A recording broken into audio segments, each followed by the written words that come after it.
What do you feel like was the difference up front?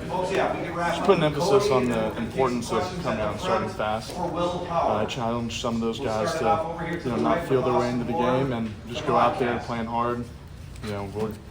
We're going to do our job, and if we just come out and you don't feel your way through anything, just come out play hard. I think they did a good job of that. Seth, I know that everything is from last year was behind you in the spring, and you guys talked about that ad nauseum, but to be in 2 straight games and to just do it again with no errors at all, like how does it feel for you personally to be able to put those things behind you in a real game now? I just tried to get rid of that in the off season and just been working each day to improve and make sure it's not a problem going forward. You seem to have a knack for rolling over guys like in your pancake blocks.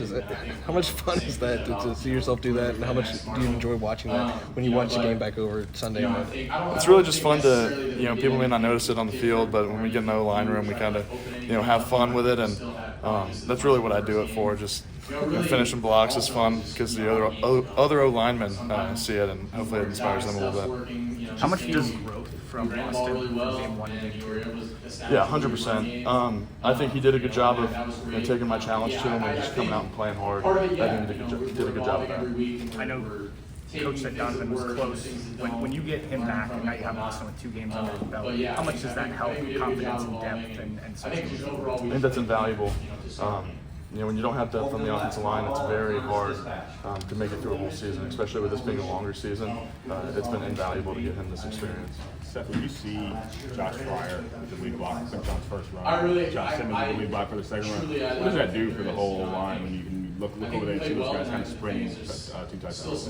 Yeah, big man moving. It's always fun in football. If you just run at those little guys and make them have to go around you, you did your job. So when you make contact with them and you push them by, that's really good for a 320-pound dude against like a 190-pound skill guy. Seth, last week did it feel like you were starting between 2 first-time guards, and was there a different feeling today knowing that those guys had some experience under their belts?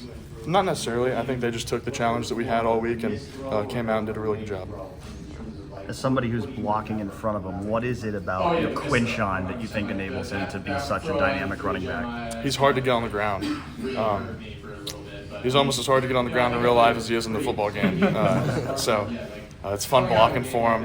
On the 75-yard touchdown run that got called back or whatever it was, that was a blast seeing him make some guys miss, and ran all the way down there and celebrated, and you turn around after running 100 yards and there's a little yellow flag on the ground. You got to jog all the way back, but he did a really good job of making guys miss and making really good reads. How does it energize you guys as a line when you see whether it's Quinshon or Travion, taking advantage of those blocks and then making more guys miss themselves? I think it does a lot. It does a lot when you know and you have faith in those guys that if I just block my guy really hard where I'm supposed to with the right targets, that they're going to make a play. Sometimes if you get a guy back there that you're not 100% confident in, you're like, okay, if I make this block, we may not get a good run. But if you know, as an offensive lineman, if you're making your blocks and everybody's on the same page, that there's going to be explosive runs, it makes it really easy to keep going hard.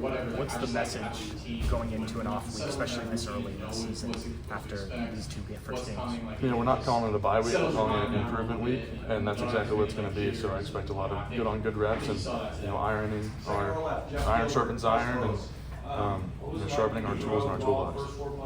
How are you guys able to maintain the intensity for 4 quarters? It might be easy to just kind of let loose, especially when you're up that big in the second half. Yeah, it's a challenge coming out of the half to 0-0 game, and you have to go out there and you have to dominate the last 4 minutes of the first half and the first 4 minutes of the second half. And if you do that, you can really swing the momentum in the game. And we might have been up 35-0 at half, but that was kind of a challenge to us to just be 0-0 and treat it like a tied ball game. So how quickly do you get the like this where the run game really start to vibe like that? Like, is it early? Is it a couple drives in the game? When do you get that feel that things are really right for you guys? So we go through our opening plays, like what we think we're going to call in the opening drives, and you see a lot of run plays in there, and you kind of know that we're going to try to set the tone early with the run. And when you do, it's going to keep on coming downhill.